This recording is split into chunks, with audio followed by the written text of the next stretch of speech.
Sa wakas, maiwanan ko na rin tong eskwelahan na to. Pati yung mga estudyante. Total, corrupt naman yung mayor namin eh. Dahil lang sa mayor, korap. Tapos yung sahod, ang onte. Siguro nandito ka lang para sa pera. Ano bang pake mo? Bata ka lang naman eh. Wala ka namang alam sa buhay ko. May alam kami sa corruption, pero sa buhay mo kasi hindi. Kasi wala kaming alam sa buhay mo kasi bulok na buhay mo, tanda. Kung makapagsalita ka, kala mo naman. May kwenta ka dito sa lipunan natin. Tandaan mo ha, bata ka lang. Wala kang kwenta. Oo nga, bata lang kami. Pero may nagsasabi, ang kabataan ng pag-asa ng bayan. Naniniwala ka pa dun? Eh tignan nyo nga yung mga itsura nyo. Sa tingin nyo, gagawin pa kayong pag-asa ng bayan? Di porket bata lang kami, pwede nyo na kaming ganun-ganunin. Di nyo alam kung anong kaya namin. Eh ang liit-liit mo nga. O bakit? Paano pag sinabi ko meron? Ewan pa sa'yo kung anong gusto mong patunayan. Basta ako, aalis na ako dito. Uy, Presi, nabalitaan mo na ba? Oh, ano yun? 'Di ba? Si Madam Sab, yung Feroz member na matagal lang hindi sumasali sa mga videos, yung hindi natin nakikita, akala mo yun? Ano meron kay Madam Sab? Ano ba yun? Ayun nga, si Madam Sab, babalik dito sa Brookhaven, tsaka mamaya magdo-doorbell siya dito. Uy, totoo ba? Oh, excited na ako makita si Madam Sab. Parang bagong taon, bagong version na uli siya, ano? Oo, ayun nga eh. Tsaka, nilinis ko tong bahay para sa kanya kasi alam mo naman si Madam Sab, medyo may kaartehan. Kaya nga. Te, ayun na ata oh. Nagdo-doorbell na. Ay, oo nga. Teka lang. Maayos ba yung itsura natin? Teka, may salamin naman dito, Teo. Asan ba? Sorry, wala eh. Tara na nga. Tara. Hala. Teka, ikaw po ba si Sab? Hindi nyo ba nahahalata? Nag-glow up na ba ako? Ay, Pasukin nyo na ako. o sige, pasok na dito, Madam Sab. Parang ang bango-bango mo ngayon na parang may chocolates ka pa dyan. Wala. Ay, grabe ate. Ang bango na ni Madam Sab. Pero yung mukha hindi pa rin nagbago. Ano? Ano? Wala. Yung ano, ayun si Aling Bebang oh. Teka lang, Madam Sab, bakit ang tagal mong nawala? Tsaka parang nagbago ka na. Tsaka yung medyo mataray-taray ka pa din, pero mas parang nag-level up ata siya. Ganito kasi yon, di ba? Like, bumag sa amin, tapos sabi nga nila, di ba, New Year's resolution daw. So, di ba, ang New Year's resolution ko is maging maganda at mag-glow up. Di ba? Oo nga, no. Parang di naman nangyari. Ano? Ano? Parang nangyari nga, no? Te, may nagdo-doorbell na naman. Ay, ano ba naman yan? Dami namang bisita dito. Ay, Aling Bebang? Hello, andyan ba si Sam? Ay, oo, Aling Bebang. Ito yung pamangkin mo, di ba? Dali ka dito. Ay, pasalubong ko ba para sa akin? Ay, andito na naman yung Marites na yan. Hello? Ay, hindi. Nagme-makeup lang kasi ako. Well, nagme-makeup lang. Teka nga lang, Aling Bebang. Andito ka din. Andito na nga si Sab. Tapos andito ka din. Parang nagsama na naman yung magkamuka. Maganda kaya. Ay, pero ito na nga. May chismis ako sa inyo. Ay, ano yun? Ano yun? Di ba may school dyan dati, yung public school? Oh. Yung pinag-graduatean ba namin? Yun ba yun? Ngayon, abandoned na yun. Naaawa ko sa bata. Baka pwede nyo namang tulungan yung mga bata. Huh? Teka lang. Yung school natin dati? Abandon? Paano nangyari yun? Kasi kurap yung principal at may-ari ng school ngayon. Yung principal? Si Mr. Montenegro? Kurap siya. Kinuha niya lahat ng pera.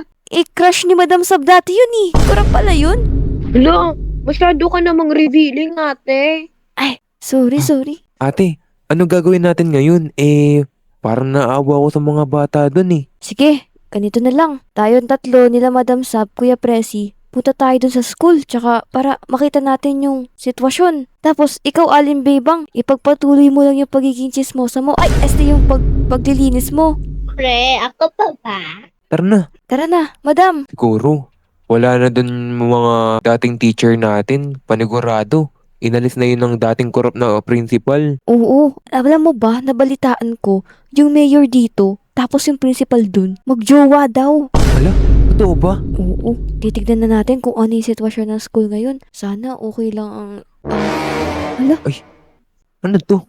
Teka. Hala, ala, abandonado na nga siya. oo nga, tsaka parang ang kalat, no? Grabe. Tignan mo ate oh. Ang daming kalat tapos yung mga bata nasa labas lang naglalaro. Oo nga. Teka, ayun no, may natitira pa silang teacher. Kausapin natin. Hello po, sir? Ay, hello po. Magandang araw po. Ako pala si Father Anthony, ang isa sa mga teacher dito sa school na to. Uy, teka. Nakikilala niyo ba yan, guys? Di ba siya yung ano natin, yung teacher natin nung grade 7?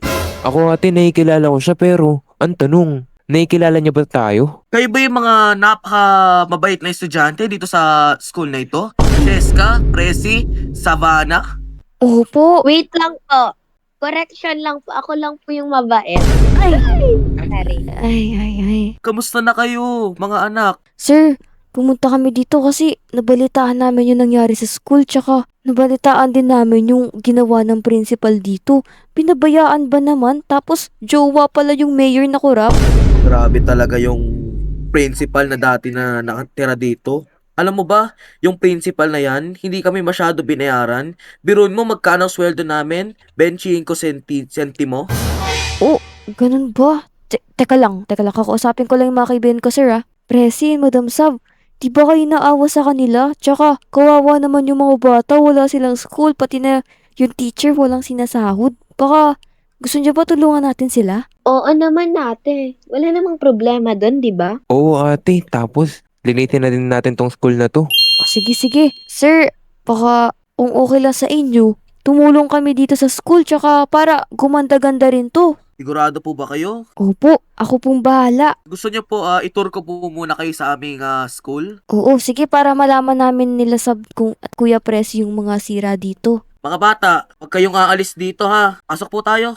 Pagpasensyahan nyo na po at medyo makalat po dito. Naku, Sir Anthony, ito na pala yung itsura sa loob ng school.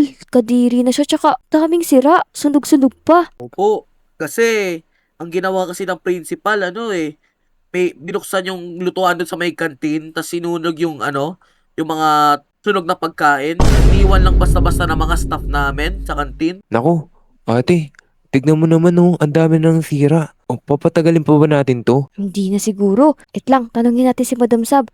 Madam Sav, ano bang suggest mo dito? Ano bang pwede natin gawin? Ayun ay kumuha naman ako ng mga pictures dito tapos pwede ko naman siya i-post para naman kapag may mga donations, edi makakatulong rin dito sa school. Tama yan, Madam Sab.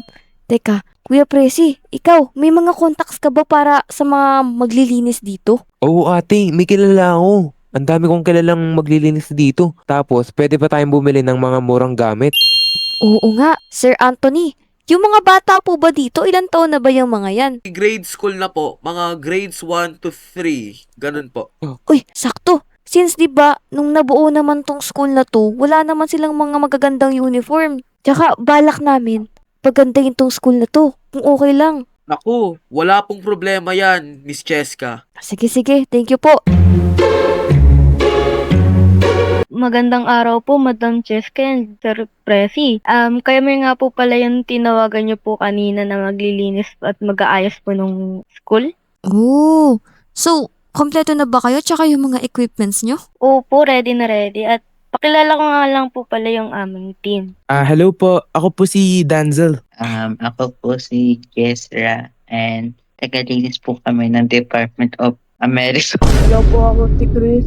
Ako si Trista. Hello po, I'm Alexa po from Cleaning Department. Nakilala na natin sila lahat. Madam Cyrene, magsisimula na po ba kayo? Yes po. Sige, tara na po dito. Ito na po yung lilinisin nyo. Malaki-laki to eh. So, kayo pong mga cleaners po, iiwan po muna namin kayo tsaka mag-aantay na lang kami pag natapos na to.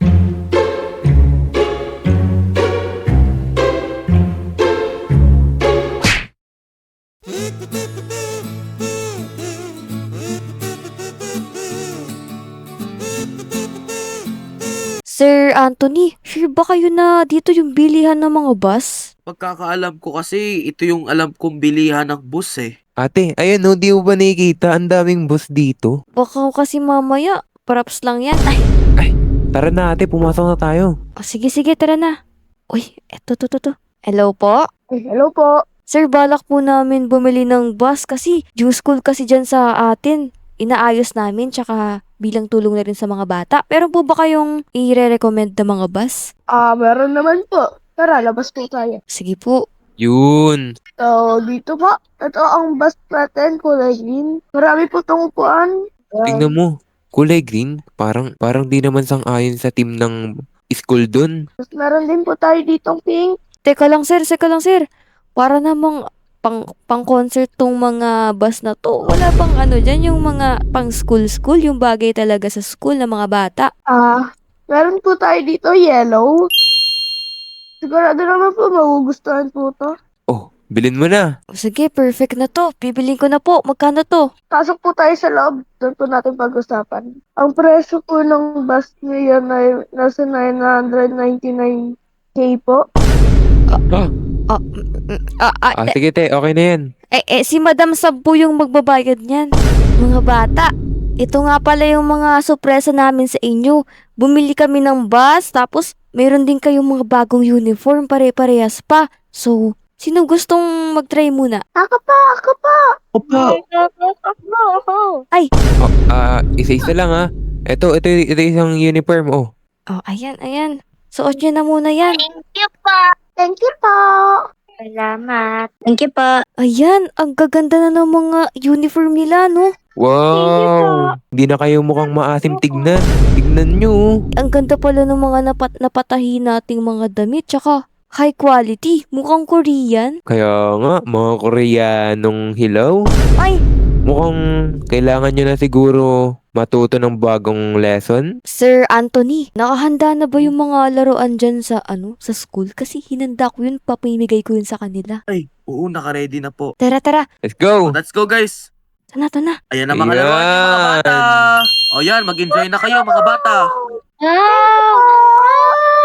Miss Cheska, Hello po? Bakit po? meron akong gustong i-offer. Offer? Ano po yun, sir? Open po ang aming principal position sa aming school. So, baka gusto niyo po maging principal ng aming eskwelahan.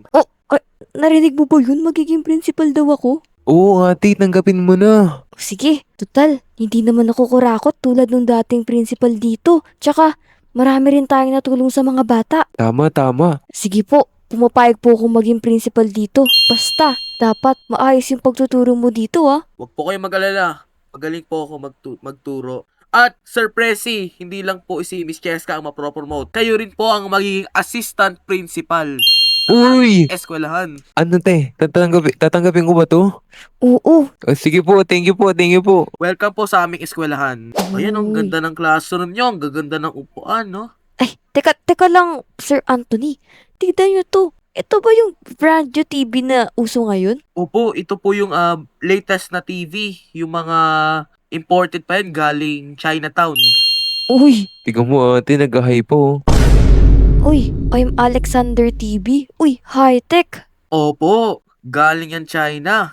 Thank you, Principal Cheska and Presi. Uy, nagsasalita pala to eh. Grabe. Mga bata, sa ngayon, ako na yung magiging principal ng school na to. Tsaka, ibang-iba ako dun sa dati yung naging principal. Medyo masungit yun, tsaka, alam yun na, medyo nakakatakot. Pero, pinapangako ko sa inyo na papagandahin ko pa tong school na to, tsaka, bibigyan ko pa kayo lahat ng mga kailangan nyo. Uniform, school supplies, pagkain, pera, tsaka mga pang-project. Ako na bahala dyan.